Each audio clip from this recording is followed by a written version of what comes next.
Gentlemen, please pick up your microphones. You're on. We're on. We're good. Guys, welcome to the festival. Does it feel good to be back? I'm stoked to meet Ryan. I met him right there, like 2 minutes ago. So, yeah, I'll contain my excitement a bit. Please don't. Let it flow. I've been a big fan of this guy since the algorithm popped him onto my phone. And yeah, inspirational. I get all the people saying this shit to me all the time, but now I understand it because I get it from this guy. I'm just stoked to meet Adam. You guys are present for the most public blind date I've ever been on, because... Has anyone ever felt like a third wheel? That's right. You're all going to feel so awkward by the end. We'll be sharing this chair, and it'll be something. But yeah, I mean, 10 years ago when I first started at FortNine, I watched a video that Adam made on a two-stroke, and it's a massive video. Half of you have probably seen it. And we all said together, like, this is the type of thing that we want to make. So Adam's been one of my role models forever, which I dropped in a short that we posted before I came here, and then lo and behold, we ended up on stage together. So kind of engineered this one, but it's good. Adam, last year we had a really nice chat on stage. I really enjoyed it.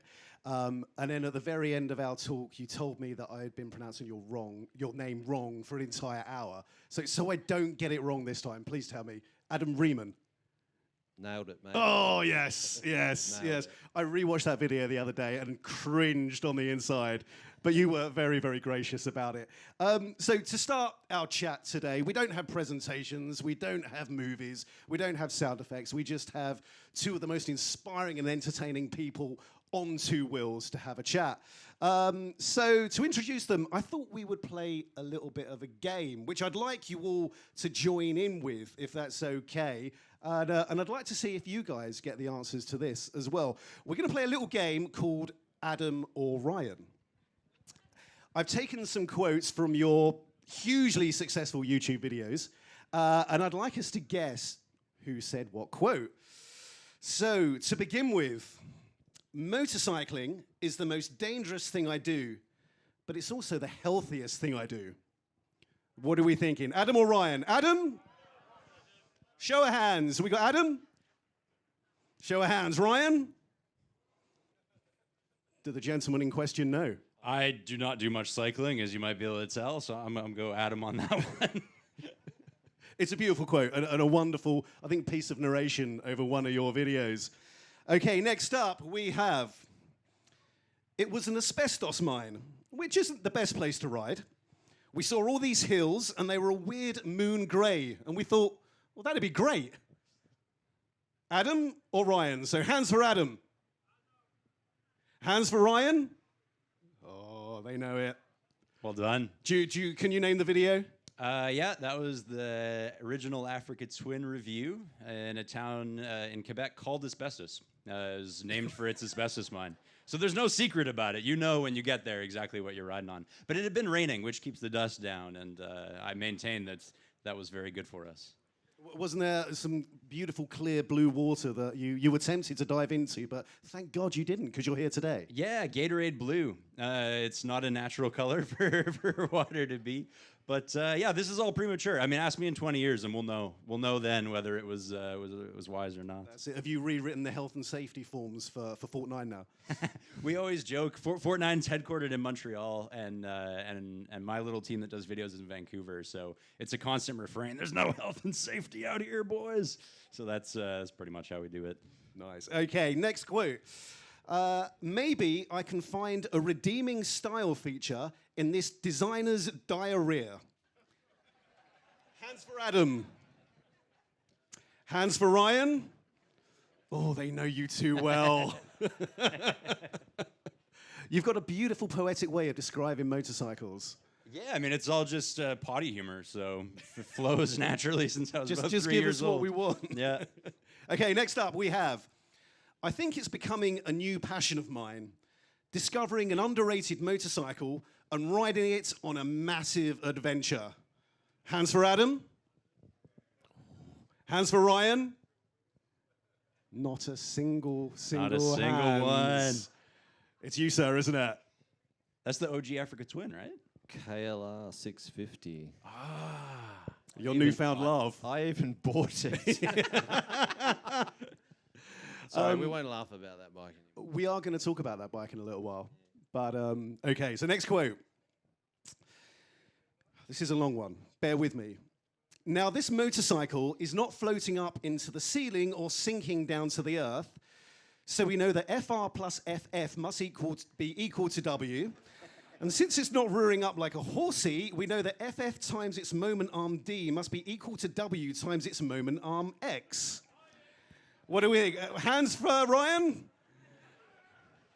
The man who put sexy into the motorcycling science is... I'd like to take this opportunity to apologize to everybody for putting you through that. It's not, Is not it captivating writing. The thing is, when I watch your video, I'm so impressed, but it could be utter bullshit. Yeah, it is. Yeah, it is. Yeah, no one's ever caught on, so, you know. Can I just Please chime do. in? Because before I knew of FortNine, this video popped up on my phone a few years ago, and just all this stuff that not many people could get away with saying, and I'm like, who is this brutal science geek? And then I started watching more and more videos, and before I knew it, between being a YouTuber myself and now I've got two girls that I've got to manage what they're watching, my YouTube time is done. So I don't really watch it, but I was subscribed to this dude, and just some of the quotes over the years. I was watching a video not too long ago. You were in the snow on a Canadian Army bike trying to start the thing, and you're like, the carbies flood on this thing if your mum sits on it wrong. And I'm like, he just rolls off the tongue and like onto the next quote, and one after the other. And I thought, people would think I was a fuckwit if I said, and you're legendary at it. You've been getting away with it for years. Yeah, I can't explain why. I think you could too. I think you could too. A lot of it, I know. I've got a couple more quotes, but I know you script an awful lot of stuff. Are you thinking hard about these quotes about your mother? Yeah, it's not my mother. That's your mother, James. No, yeah, I agonize over the jokes probably more than anything. Yeah, if the research goes well, the video writes itself in a very short time. But the jokes can take a while. Okay, so my next quote is actually generally one of my favorite quotes of all time, and I identify it with a lot. You won't truly find your place in this world without traveling a great distance. Hands for Adam.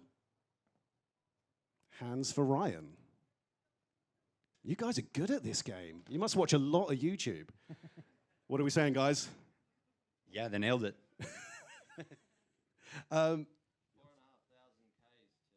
We got some mic. Yeah, you might have pushed the button. Oh, uh-oh. Is it that one? Yeah, try that. Are we back? Yeah. 4,500 Ks to get to the ABR Festival. So today, this is my place.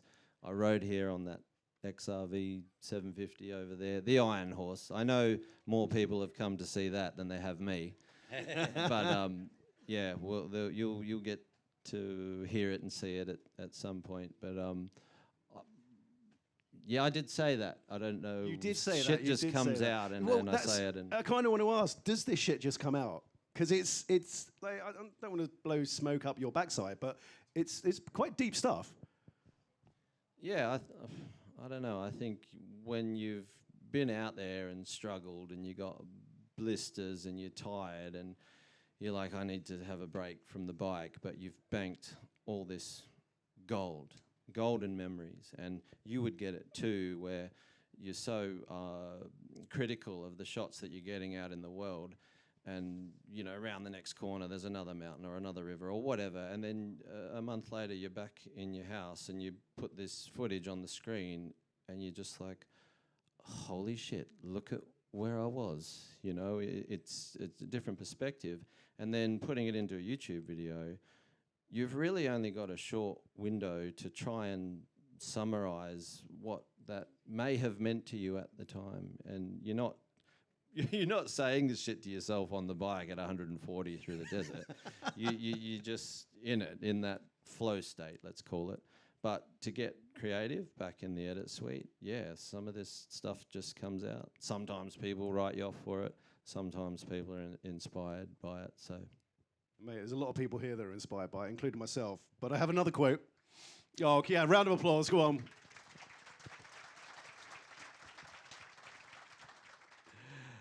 Oh, here we go.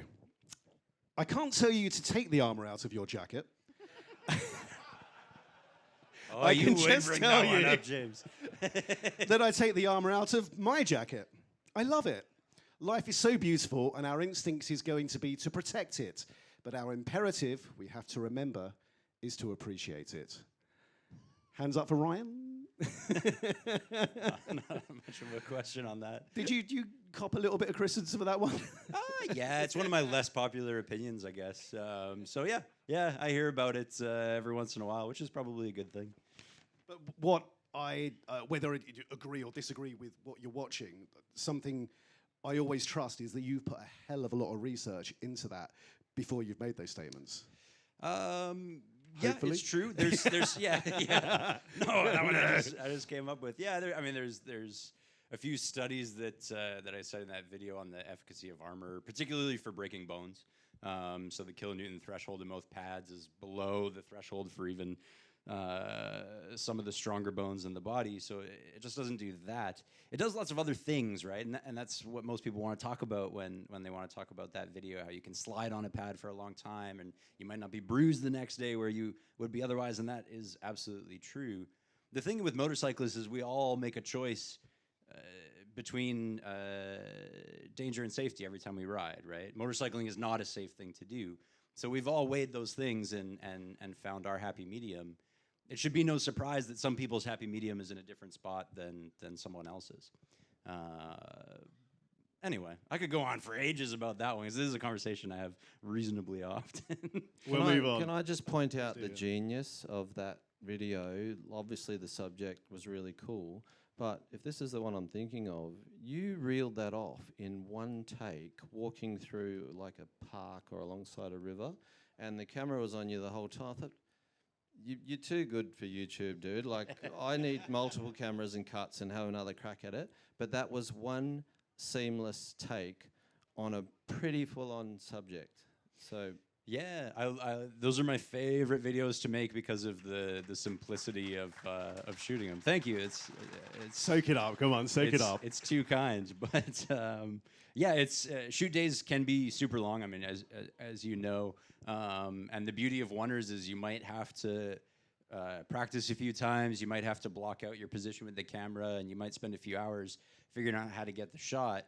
But when you nail it, and you hit the button, and it's sweet. We're done. Let's go get a bowl of ramen and go home. So yeah, I love shooting oneers. They're my favorite videos to do. We're playing with ways to get more of them, because there's ways that you can walk and talk and mount a camera on a bike and ride and get off and walk and talk again and do it all without cuts, which is something that interests me quite a bit, because the internet sort of destroys moments. Like, everything is so cut up that you lose the sense of a moment in time where you're able to retain it a bit with a oneer. So we're hoping to make more of them. We'll see how they do. And how much is that a collaboration with your videographer? Is it Anish, your videographer? Hugely. Yeah. No, Anish isn't with us anymore, unfortunately. Oh, no way. It's a guy named Edwin now. And yeah, it's a massive team effort, because from a filmmaking standpoint, it's really tough. You're married to a lens, and you know, he's pulling focus and changing exposure all the time, because we're moving in different types of light. And then to do it steadily, to go from like a walking gimbal to a mount on a motorcycle that's also strong enough to survive with like some decent riding. The camera rig can be up around like 4 or 5 kilos, depending on how we have it built. So mounting that on a bike that isn't going to immediately fall off and destroy 10 grand in camera gears is a challenge too. So yeah, it involves a lot from a filmmaking perspective, for sure. And be honest, how many takes did it take? That one was, we did one take that I messed up the line, And then the second take, we got the shot. And then we did one more, but it was sunset, and it was a little dark on the third, so we ended up taking number 2. So not too many. The thing with, like, when you write a script, you usually agonize over it for like a few days. So by the time you rock up to the shoot, it's kind of baked into your head. Yeah, memory is usually not the challenge. It's more like blocking, pacing, delivering well. Like when you're trying to remember something, that comes through on camera. So it's, yes, the armor pads and this, you can tell that it's not a felt line. It's a line that you're trying to remember. So getting that stuff right takes a while. It's impressive stuff. Okay, we have 2 more quotes left. The next one, catching up with friends is one thing, but catching up on motorcycles and regaling legendary tales of motorcycling can resurrect treasured moments and memories. We're going for hands up for Adam. Hands up for Ryan. Oh, these guys know you well.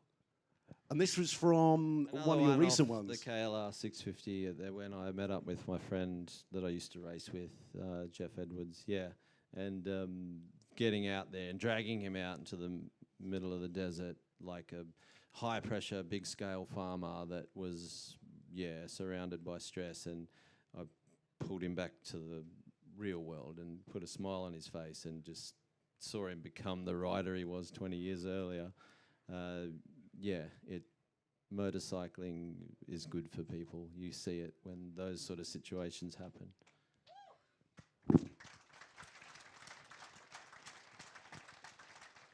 I don't need my follow-up question, but it was. I thoroughly enjoyed that Desert Donkey series. I've watched them all a couple of times, and it was just quite heartwarming. Was it Keith? Your friend's name? Jeff. Sorry, Jeff. It was just quite heartwarming seeing him grow throughout the video. And I've got a couple of questions about that later, so I won't do them all now. But final quote. Here we go. KLRs have the pull of Hercules off idle, and they might not beat other bikes up the hill, but they could carry other bikes up the hill. Okay, hands for Adam. Hands for Ryan. Oh, it's kind of even. Yeah, it's the most 50-50 one so far. What do we reckon? Do you guys recognize your own words? Of course. It was Ryan. And tell us a little bit about that. That was, I think, from the new KLR video. We made a video on the KLR a long time ago where we took a 87 the first year and kind of tortured it and left it in the water overnight and dragged around a Christmas tree and had a bunch of fun with it that way. And then the new one came out, and they didn't change a whole lot. I didn't feel like it merited like another large information piece, but more of like elegy. So we shot that video timed to a piece of music. So the video is like 3 minutes and 20 seconds long, and it's that length because we chose the music first. It was a song that I really liked, and so we paced the whole video along that score. That's my memory of that bike. We found some snow. It was cold. Shot it up above Squamish. It was a lovely time. Yeah. It's good. It's a cracking video. And Adam, when it comes to music, like we do videos at ABR, and I'll spend ages finding some music, and it always sounds cheesy. It's too uplifting. It's too heavy. It's too something. But you pitch your music perfectly for the moment that you're describing. Do you agonize over it for hours on end as well, or does it just happen?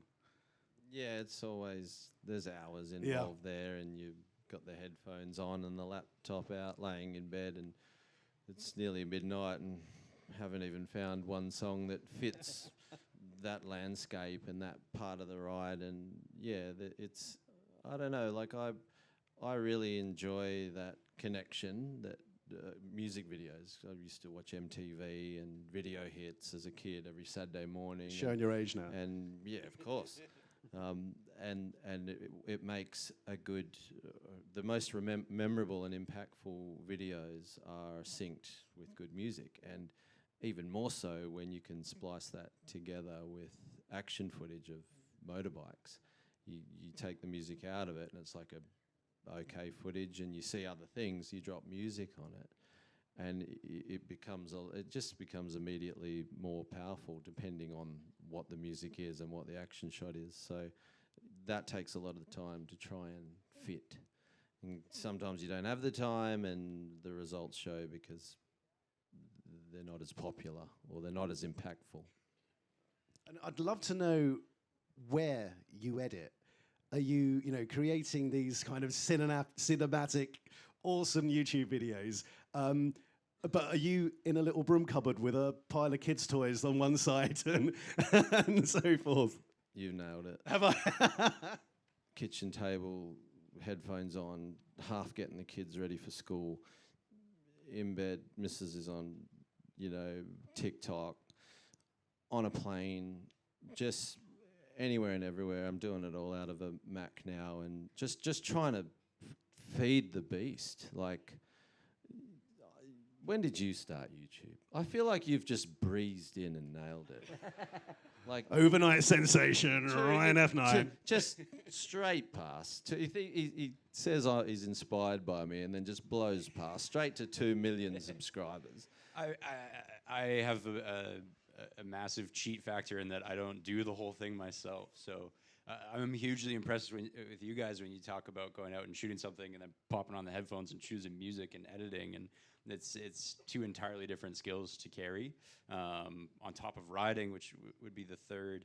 I'm very lucky. FortNine is an e-commerce company in Canada. So from day one, they were able to hire me and also hire a shooter editor that I could work with. So that immediately makes it much easier. And where do you do your writing? I'm right in thinking, and I might be wrong, that you don't have a TV. No, I don't have a TV. So are you at home, it's just blissful, relaxed, or are the kids running around? No, neither of those things. I hate working from home. I can't do it. So we keep a little office in Vancouver there where we have, like if you can picture a FortNine video, there's like a blue wall and like a chalkboard. Those are like in kind of an L shape. And then straight above that, like on top of that, we have desks for a couple people. So I go to the office and I sit at my desk and right there. It's very boring, very, very office jobby, which is nice when you're out like riding and shooting in weather and it's gnarly. Like that feels like the best dream job in the world for a week. And then when you get to come home and sit in a chair and make a cup of coffee and be at a steady temperature, that also feels extremely luxurious. So getting to oscillate between the two is a real treat. Yeah. Does anyone here not have a TV? There you are, sir. My man. There's a couple there, because I think 2 years ago we had a chat and you told me, and me growing up, a TV was, part of the family. I had a wonderful family. And I got home and I said to my wife, we're getting rid of our TV. We're going to try it like Ryan F9. And she looks at me like I was a madman, and I think we lasted 3 days. And then Netflix came back. But do you find that helps the creative process? Not sort of having your brain not switched off to television? It's a good question. I think not having a smartphone is much bigger because...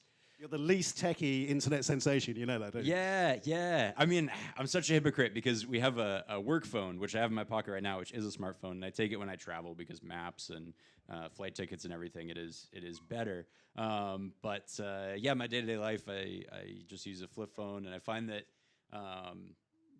you can't fill like dead moments with a flip phone because it doesn't do anything.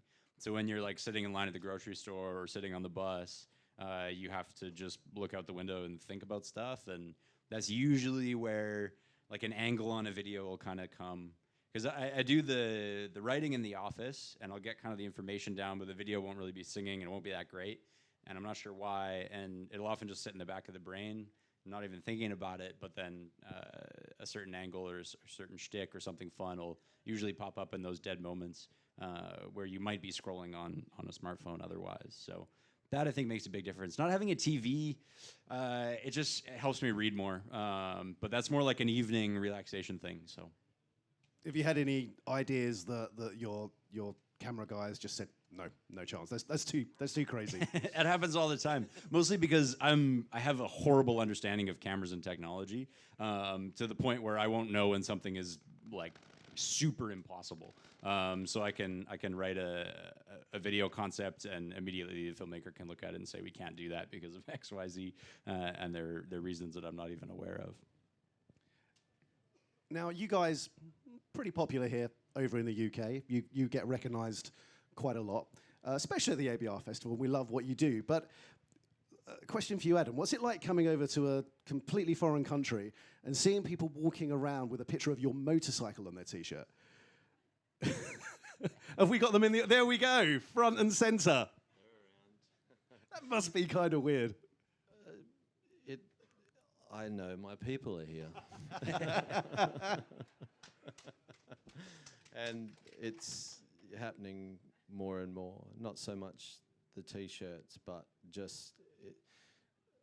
I can't seem to go through an airport anymore, or a service station, or even, as it turns out, a remote jungle. And there's people just coming out of the woodwork to say hello and big fan and all the rest. And it's sort of strange because they think that Motology Films is this big FortNine level production machine. And it's just me in a backpack, you know, raising a family and everything that comes with that, and just getting out and doing massive kilometres. And a lot of people, I see some comments like, this guy is going too fast, he should slow down and take it all in. Well, I just don't have the time. Like, Try raising 2 kids. Yeah, that is the worst part of what I do, is being away from the kids. And so I'm like, all right, I got 3 weeks. I'm not just going to holiday in that one spot for 3 weeks. I need to bank big Ks, shoot as much stuff as I can, and put this motorcycle in front of all these locations. And that's just the nature of what my content is and has been for a long time. And it's going to be like that for a while longer. I'm sort of dialing it back with the scale of the projects and trying to, you know, give a bit more of myself to the camera, which kind of early days it was just all action and music, and you know, you needed so much footage to put together 3 minutes.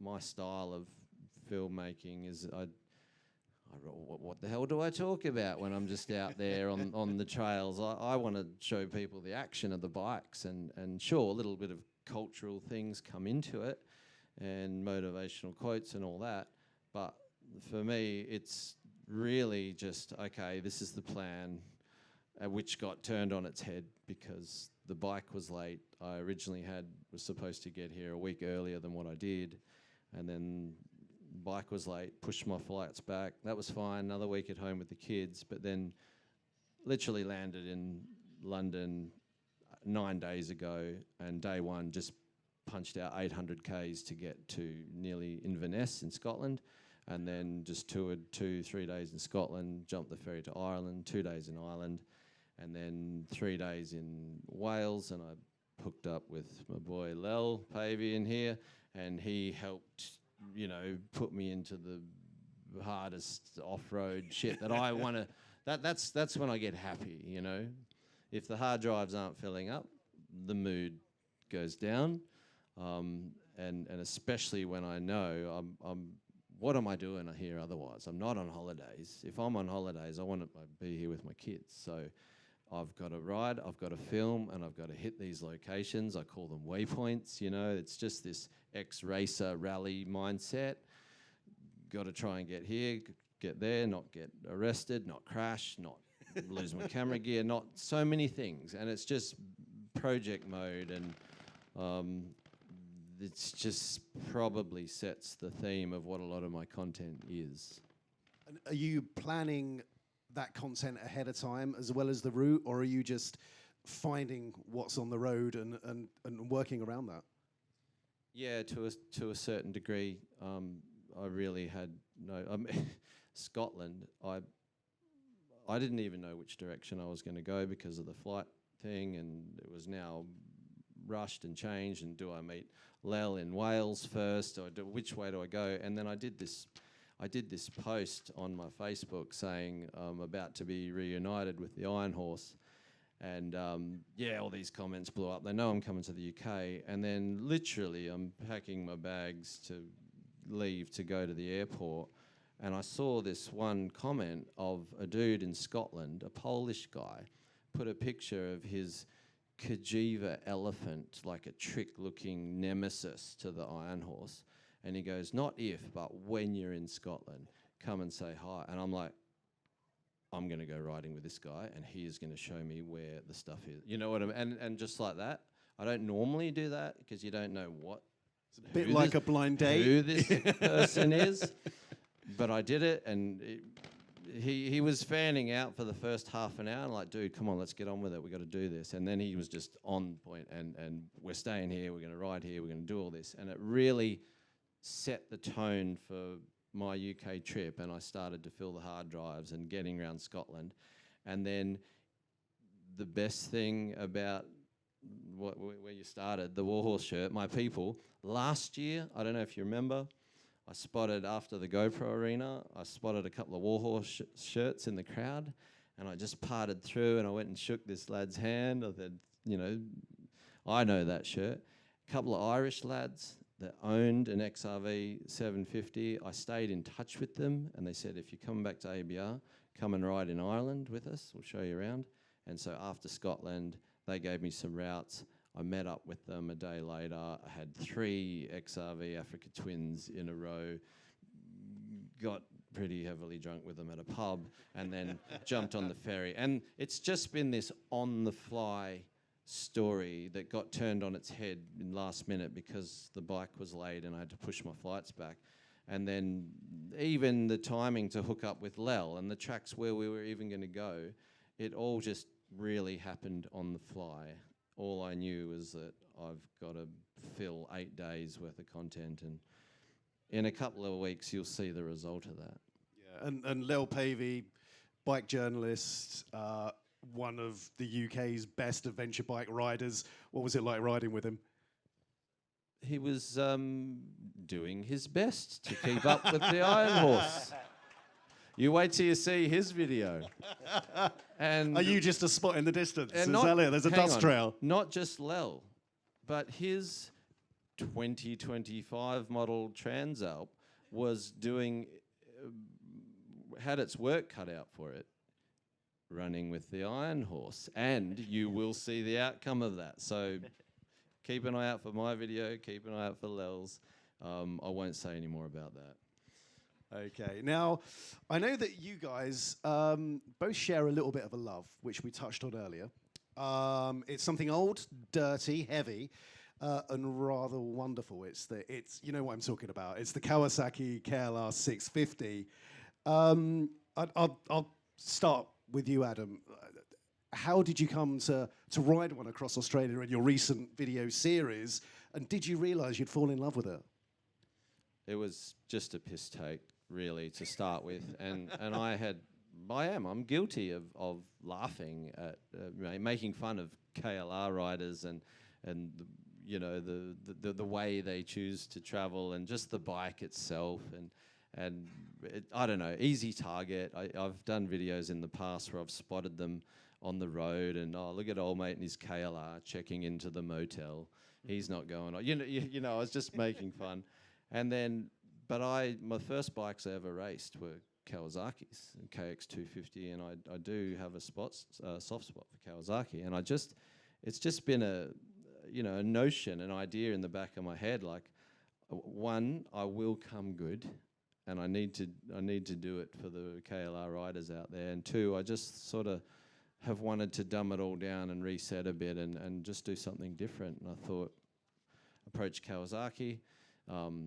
Look, I'll ride one across Australia, and had this grand idea to do all these big routes. I wanted to do the Simpson Desert, but it was flooded, and just try and honour whatever this bike was going to turn out to be, because I'd never ridden one before. I just observed the culture behind them, and anyway, I had this plan, was picking up the bike on this date, and then sure enough.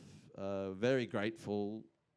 Alpine Stars said, "Oi, we need you to come to Italy on this date," and they're my, best sponsor. And I was like, "Hold on, these dates don't add up." My KLR trip has now gone from 15 days to 9 days, and the only way to do that across Australia is just. And so then here I am again. No time to smell the roses. Got to make a video and just got to keep this thing lit through the desert for literally, you've seen the story. Again, every time I think I'm getting there, I'm going to get to slow down and settle down and really take it in. It's like, nah, pressure's on. No rest for the wicked, so to speak. But what it did was forced the ultimate test of that bike. It will not die, cannot kill it. Brilliant handling in conditions that you would not expect it to work so well with such little horsepower. For me, has anyone seen the video series here? The Desert Donkey. The Desert Donkey series. If you haven't seen it, it really is worth a watch. It is fantastic. But for me, I just found it really quite funny how, as the 3 videos progressed, you sort of became more and more of a fan. To begin with, is actually, it's doing this rather well. That's quite surprising. By the end, it's like, I bought one.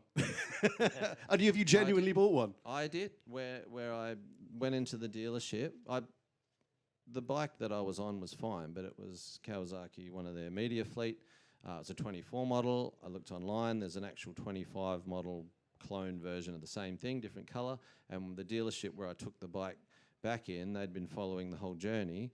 And they looked and they said, well, how was it? And I said, I want that one right there. And I literally took theirs back off the trailer and I paid for like $11,500 Aussie right away. Just you buy 2 or 3 of them for the price of a GS. And it just is something that I guess this time in my life, I spent a long time, nearly a decade and a half with no motorcycles, just with, the only bike I owned was a CR250 in the shed, and I was riding anything and everything, and I'd meet all these people around the world with all these fantastic bikes and stories and nostalgia, and look at this and this classic thing, and I just realized how shallow my motorcycling existence was. I thought, I don't have anything but an absolute animal CR250 in the shed. I don't even have a collection of cool stuff, and I ride everything, and then that kind of inspired the whole Warhorse thing, and then I bought that. I had to have it. Then I bought another one, and now every time I come across a bike that I really connect with, it's like, I don't want to give it back. I have to buy it, and they're all seem to be real cheap, low horsepower bikes now, except the CR250. But I don't know. I've got it for the farm. It'll be there for when my girls are big enough to maybe come on an adventure with me. It just seemed like the right thing to do. It was a beautiful ending to the video. It really was, and I actually genuinely mean that. But Ryan, you have also done some reviews on the KLR 650. Generally think it came across as a bike that you grew to have a lot of affection or at least respect for, but you decided to kill yours. Yeah. Yeah, I guess the respect came later.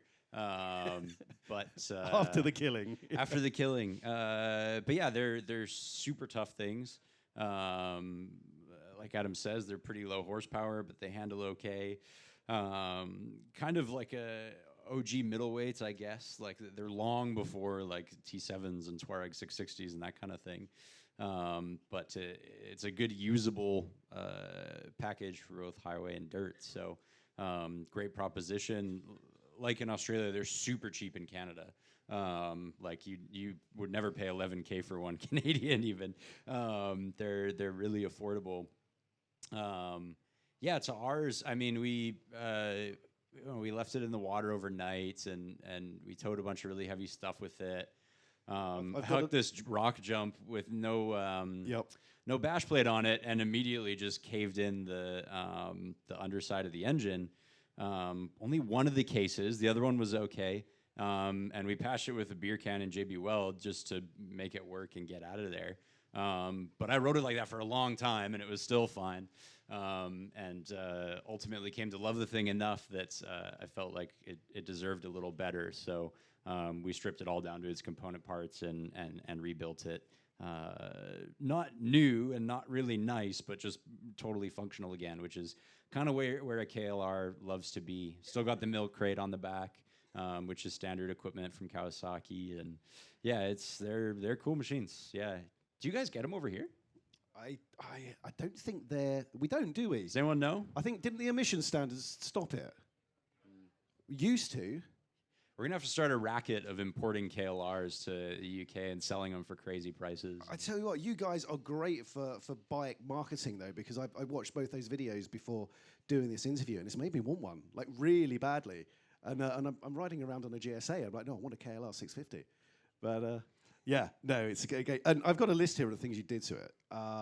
The video was called "Killing the Unkillable," which I loved. So you drowned it, literally drowned it. Yeah. You towed a very large Christmas tree with it. Yeah. Assuming that you probably cut down yourself because you were in the forest. Yeah, every Canadian can take one Christmas tree a year. So yeah, you can go get one if you get a permit. Is that true? Yeah, it's true. No way. Yeah. Just go online. You can go take one. Yeah. That's what makes Canada such a wonderful country. Yeah, Canada is amazing. Canada. You should come visit, dude. Oh, here it comes. Oh, I was waiting for the vicious wit from the videos. So you towed a Christmas tree, you crashed it, and you performed the flight test. Like, are you sat in the office thinking, these are the things I'm going to do? This is how I plan to do this video. Yeah, for sure. Yeah, I have far more imagination than I have skills, so I get myself in trouble a lot. Where I'll write a video and be like, "This is sweet, we'll jump it, and then we'll crash it 5 times," and then I have to go and do the thing. So, present Ryan always curses previous Ryan for writing stuff that ends up being perhaps beyond my skill set. But yeah, it was fine. I mean, the bike took it all, no problems. I was crying for mercy way before it was. And it's one of those videos that you've made where you're out in, it looked like the Canadian Rockies. And I really enjoy it when you get out into the Canadian wilderness, but I'm sure it's actually not that far from home for you because you live in such a beautiful part of the world. The video we touched on earlier with the military bike, you're in the mountains, snow-capped peaks. Here in the forest, you've done some wonderful stuff on the coast with, I think it was the Triumph T100, wasn't it, the Bonneville? Yeah. Is that something that drives you to sort of get out and show people how beautiful Canada is? Yeah, it is, absolutely. And you're right in saying it's all pretty close to home. In Vancouver, we're very lucky, like within a 5-hour radius, you can be in a desert, a rainforest, the Rocky Mountains, the boreal forest. There's no end of coastal routes. Off-roading is everywhere. So we have like a big variety of terrain to film in, which is cool because we can have a few different looks like pretty close to home. There's some bikes where you want like more of a desert thing. We did that with the T-Dub and Kamloops. There's places where you want more snow and mountains, like with the MT Army bike that was in Squamish. So yeah, we're very spoiled for terrain, which is nice for the day-to-day videos because we all, have families and we want to get home at a reasonable time too. So it's nice to not have to travel too far unless we're doing a big project. So. Yeah, I've just looked at the clock and we are running perilously short of time. But I did want to ask you, Adam, about riding in Australia because nothing makes me want to go to Australia more than seeing you riding in the outback. And it seems to be something that you connect with and is special to you. What is it about the Australian outback that you love riding through so much? There's just no one out there. so whether it's by yourself or with a friend, and it's really driven at home actually doing a lap of the UK because you have to try so hard to ride off-road. Lap of the UK. Yeah, like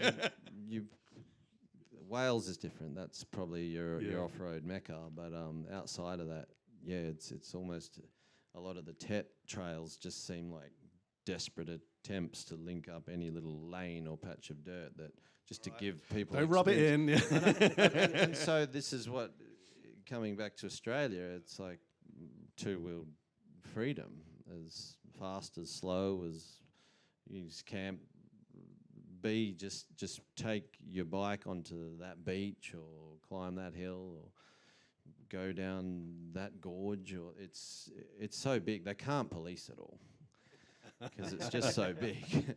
But when you get moving and you can navigate these roads, it really is, like that element.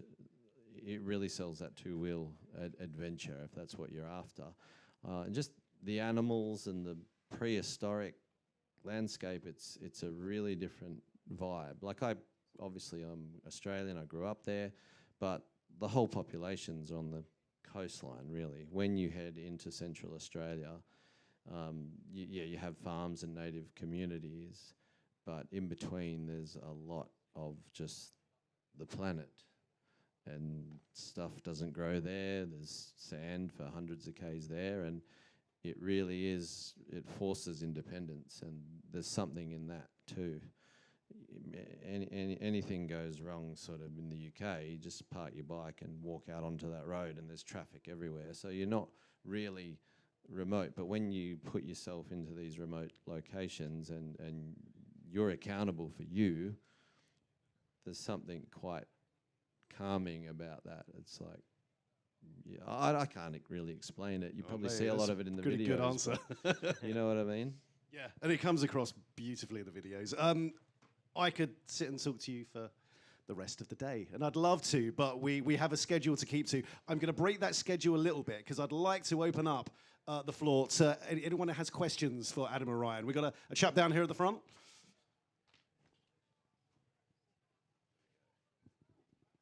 For you both, if it wasn't for YouTube, what would you be doing today? I was a writer before I ever started on YouTube, and that would be the first thing I would go back to. I was 20 years ago like a mechanical fitter, and yeah, did not want to live a life underneath hot diesel engines. So took off around Australia on a motorbike and somehow ended up doing this. All right, I can see my man here wanting me to wrap up. One more question, Billy. One more. One from the audience. There we go, sir. Thanks both for coming again. Firstly, the question's mainly to Adam. I've seen so many of your videos like last year and this year, and you're really sending these bikes, whether it's in Thailand, up through all the trees with all your mates, and it just, do you ever ride anywhere at a slower pace, or is it all at 100%?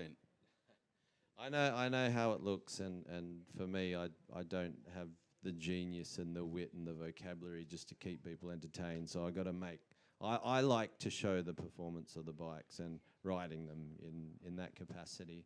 And it all comes back to the schedule too. Like I've got to be, here, there, and try and make the best footage. But I just will finish on that, just to give you some insight.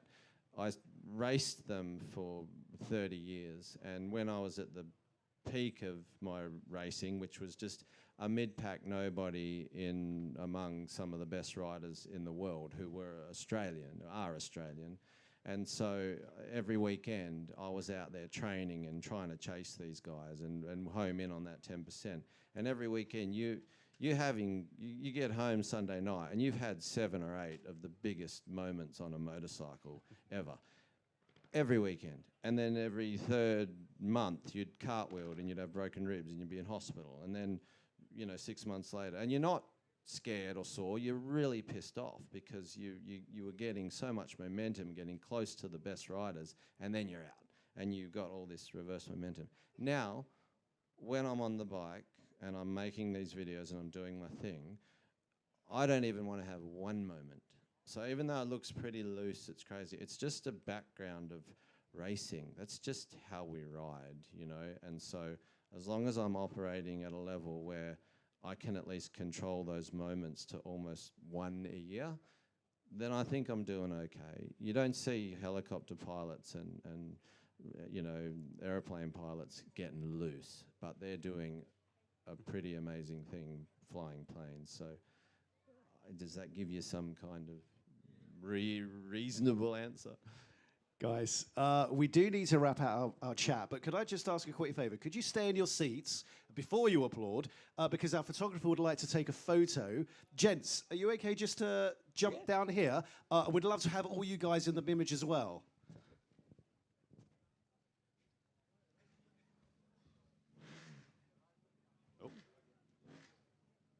Okay. Going to position everybody. Would you like anyone to cheer, smile, moon? A big cheer, everybody.